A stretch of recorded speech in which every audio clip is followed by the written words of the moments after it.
That sounds like her. Yep.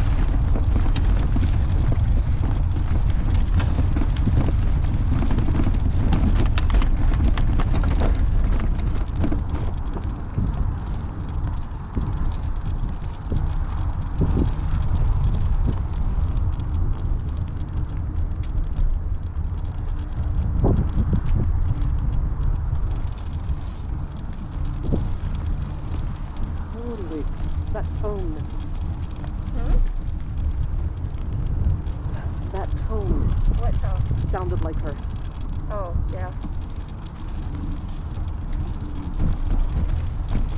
Well, she probably already thinks we're a little loony for enjoying this so much, but for sure right now, we're just flat out crazy. You know what though? It's nice. Oh, it is nice, I know. I just had to cover my ears.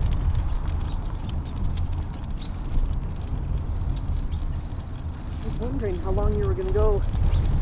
Without? Yeah. You went pretty long. I know. Well, I mean, I have a long sleeve t-shirt and then I threw a sweater over it Mm-hmm. in this coat that is quite warm. Your gold coat. And we stood in the house and we stood in the garage for a little bit Right. and I just got too warm, so I think I needed to cool off a little bit.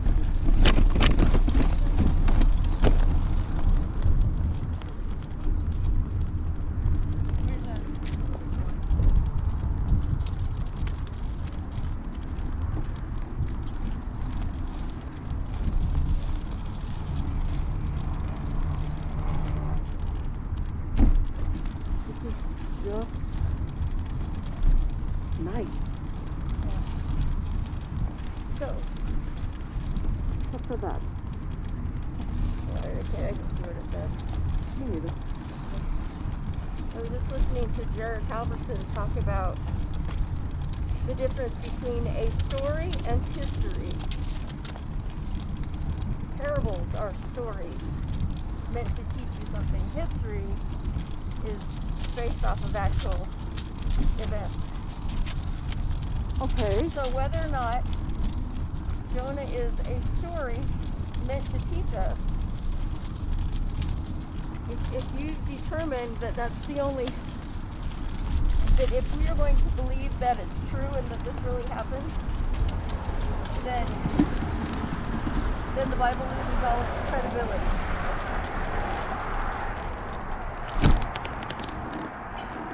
Good point. But if people can look at parables and understand that those are stories meant to teach us things, Jonah's completely full of things to teach us. Oh yeah. But if we get caught up on how to, one of the commentators were talking about, you hear the story about Jonah and the whale, Jonah and the big fish, and we get stuck not with the miracles taking place or the lessons being taught, but, well, what kind of fish? What genus and species of fish are we talking about here? It was Moby Dick. He's been around that long. Well, that is like the least important thing of what's being presented in this story. He ate Jonah, didn't like him, Spit him out. spat him out, but he did like Captain Ahab. The end. Right? The That's end. the problem. Yeah. Is, And you know, that's a real story too. of course. So's the three little pigs. Goldilocks, yeah. Yeah.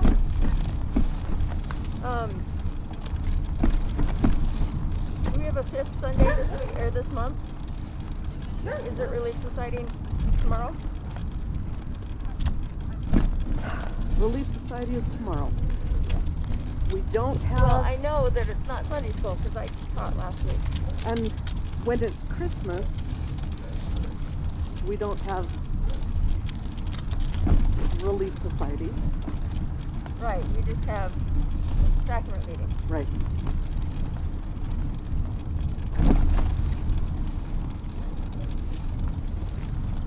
They have not asked for a choir. Interesting. Well, our organist Yeah. just got released. Yep.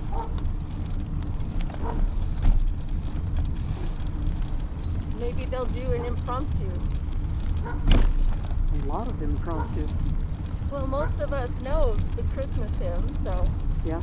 if they just do that impromptu, anybody who wants to sing with the choir, come up.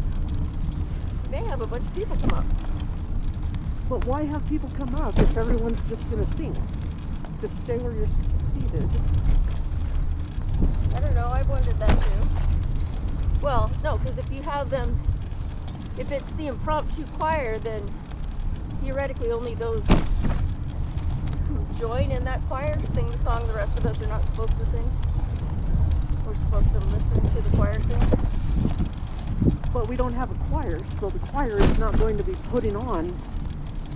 Unless they do the impromptu choir, and then in which case anybody who wants to can just go up and sing. Right. This ward's done that. I don't think I've ever experienced that in any other ward. That's how they get things done. Well, I like it. But you can't use interesting or complicated arrangements then. No. And, you know, unless Mr. Halverson decides to come join our ward, Right. then we might have somebody play the piano, or we might not. We might have to just press play. Which is what was done all through COVID. Right.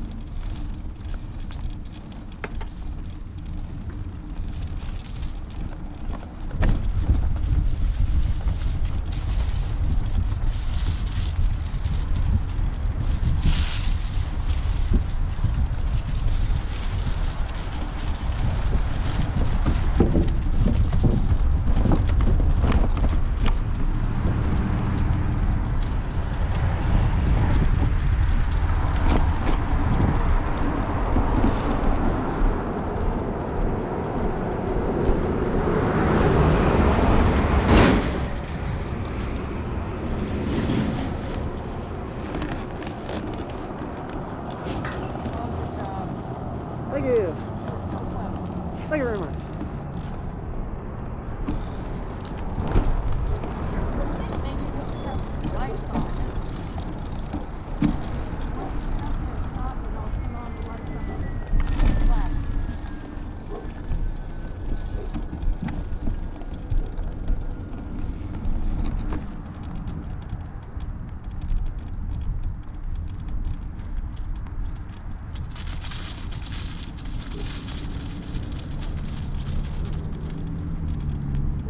Okay.